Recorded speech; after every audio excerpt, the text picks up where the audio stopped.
Good afternoon. This is All India Radio and I am Valsa Williams with the Midday News.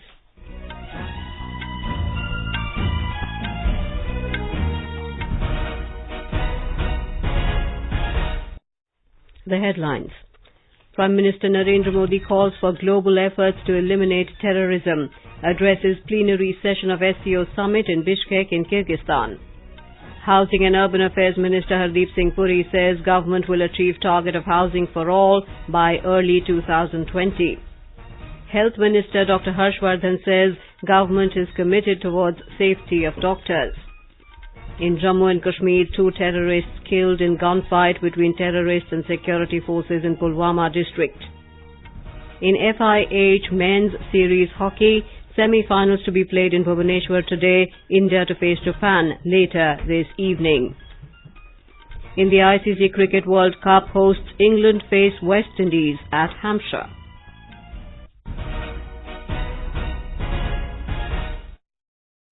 Prime Minister Narendra Modi has called for united efforts from the global community to eliminate terrorism from its root. Addressing the plenary session of the SCO Summit at Bishkek in Kyrgyzstan today, Mr. Modi said that all humanitarian forces should unite to counter terrorism. He said we should make our society free from terrorism. Prime Minister Modi also called for an international conference against terrorism. Bharat आतंकवाद से निपटने के लिए एक अंतर्राष्ट्रीय स्तर के सम्मेलन का आह्वान करता है।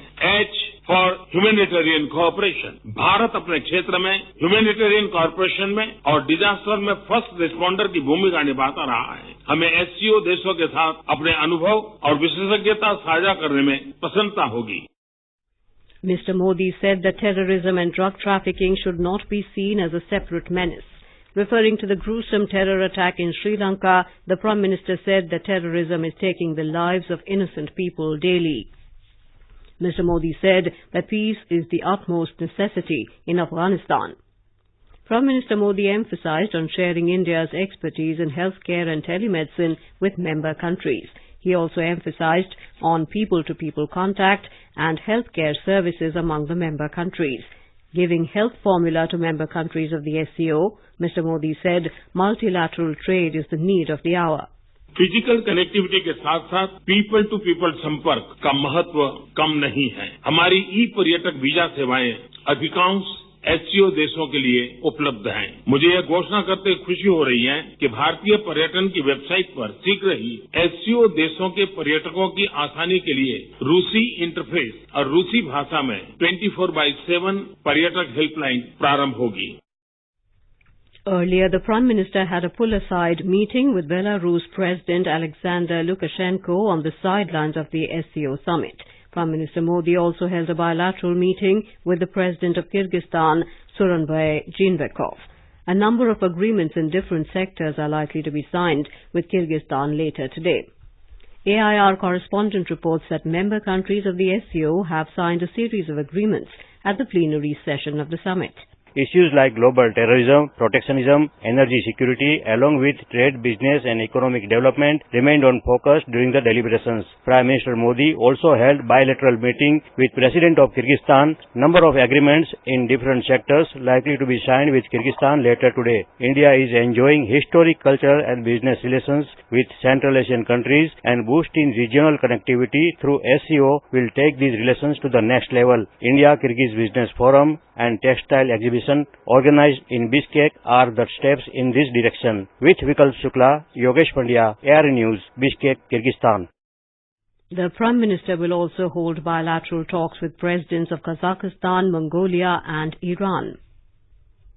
Minister for Housing and Urban Affairs Hardeep Singh Puri today said the government will achieve the target of housing for all by early 2020 instead of its earlier set target of 2022. Mr. Puri said 83 lakh houses were already sanctioned when Lok Sabha elections were announced. Speaking at a function in New Delhi, Mr. Puri said Smart Cities project is one of the fastest implemented projects in the world. He said 50 integrated command and control centers in smart cities will be operational by the end of December this year. Mr. Puri said the situation of the real estate sector will also improve and it will have order and stability. Mr. Puri, who also holds the charge of Civil Aviation Ministry, said there is some turbulence in this sector, but the government will provide an enabling environment. Health Minister Dr Harsh Vardhan today met Resident Doctor Association of AIIMS Delhi over doctors' nationwide strike after violence against doctors in West Bengal. He said the government is committed towards safety of all doctors. He appealed to the doctors to hold symbolic protests only and continue to carry out their duties. सारे देश के health institutions में, hospitals में मरीजों के, डॉक्टरों के, स्वास्थ्य कर्मियों के बीच में एक सौहार्दपूर्ण वातावरण बना रहे, इसके लिए जो कुछ प्रयास होने चाहिए, चाहे उसके अंदर आवश्यकता पड़े तो कोई कानूनी प्रयास भी किए जा सकते हैं, तो वो सारे के सारे होना चाहिए. Dr Harsh Vardhan also appealed to West Bengal Chief Minister Mamata Banerjee to not make this an issue of prestige. He said that he will write to the West Bengal CM and also will try to speak to her on this issue. Earlier, Ms. Banerjee gave agitating doctors an ultimatum to resume their work and warned of strict action against them. In West Bengal, the impasse in government hospitals continues. The emergency departments at NRS, SSKM and a number of hospitals in West Bengal resumed operations today. Outdoor patient departments, OPD, however, are not functioning for the fourth day today. 6 organizations of senior doctors expressed solidarity with the striking junior doctors yesterday and joined the agitation today, even as West Bengal Governor Keshrinath Tripathi appeals to end the agitation. The nursing staff of the SSKM also joined the agitation. All India Institute of Medical Sciences is observing a token shutdown in condemnation of the assault on doctors at different hospitals in West Bengal. The Indian Medical Association has also called for a token cease work all over the country. Resident doctors in Mumbai and across Maharashtra also boycotted work for a day to express solidarity with their protesting colleagues in West Bengal. Maharashtra Association of Resident Doctors, however, said that emergency services will not be hampered. Bihar Health Minister Mangal Pandey today took stock of the situation arising from encephalitis in Muzaffarpur. Mr. Pandey visited Sri Krishna Medical College Hospital and Kyrgyzstan Hospital, where the ailing children are undergoing treatment. He held a review meeting with doctors and inquired about the treatment of children. The health minister said additional medical facilities have been provided to children for better treatment. Meanwhile, the deaths toll due to encephalitis has gone up to 73 in the state, with 11 more deaths reported during the last 24 hours. Health Minister Dr Harsh Vardhan today said that a team of doctors from the centre visited the hospitals where patients of acute encephalitis syndrome are getting treatment. The central team is also advising the Bihar government. Dr Harsh Vardhan said he had held 2 meetings with the Bihar Health Minister and assured him of providing all possible help. This is All India Radio giving you the news. For quick news updates round the clock, follow us on Twitter at AIR News Alerts. In Jammu and Kashmir, an encounter ensued between terrorists and security forces at village Brabanduna Sangam area in South Kashmir's Pulwama district this morning. Security sources said that 2 terrorists are believed to be trapped. Further details are awaited. The High Alert Advisory on Vayu cyclone has been lifted from Gujarat. Chief Minister Vijay Rupani formally announced the removal of the warning as the cyclone changed its path.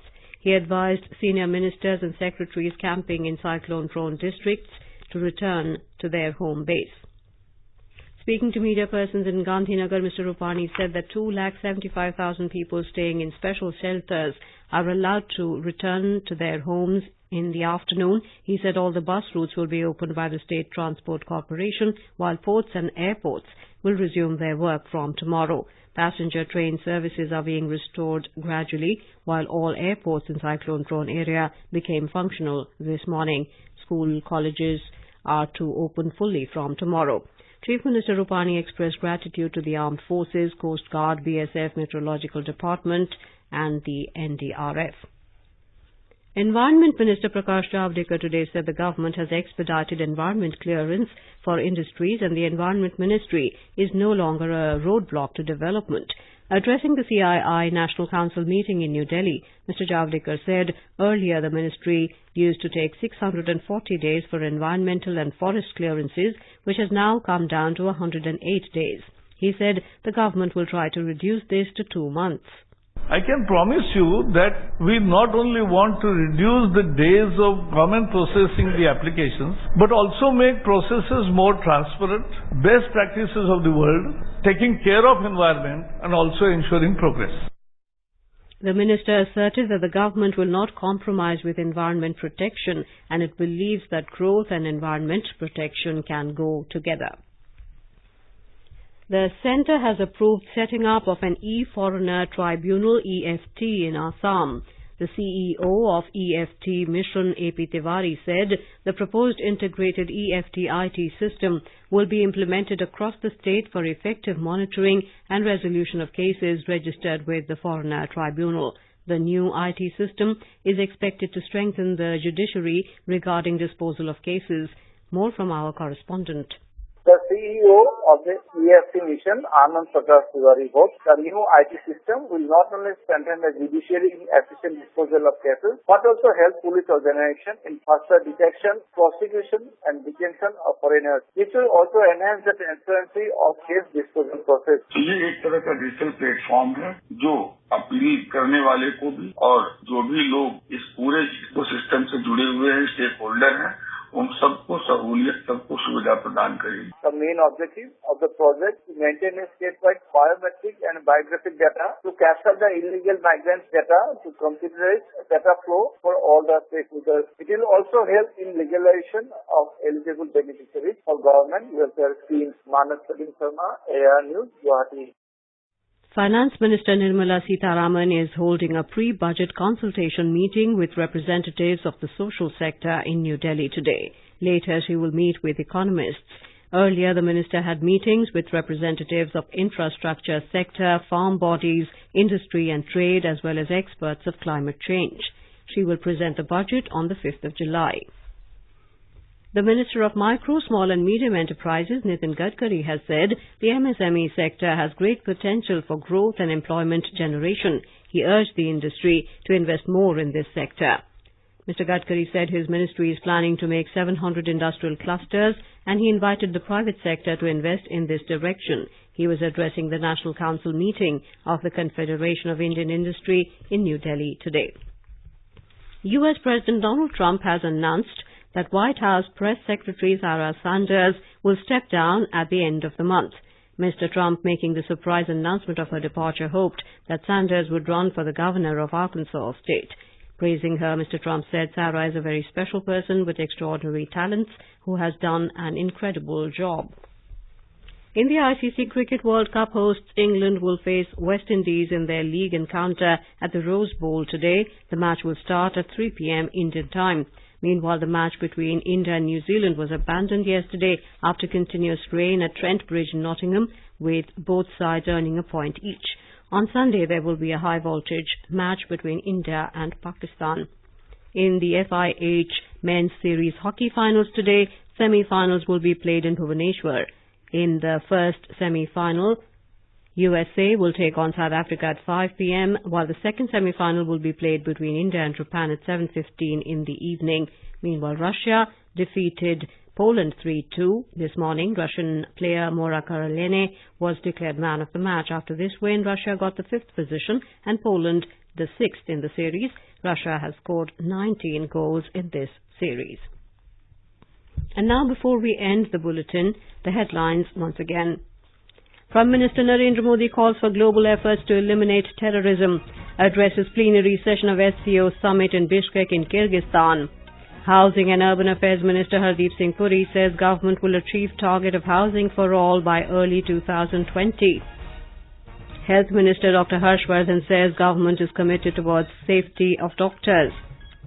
In Jammu and Kashmir, 2 terrorists killed in gunfight between terrorists and security forces in Pulwama district. In FIH Men's Series Hockey, semi-finals scheduled to be played in Bhubaneswar today. India to face Japan later this evening. And in the ICC Cricket World Cup, hosts England face West Indies at Hampshire.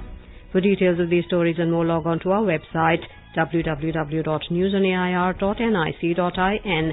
And with that we end the midday news.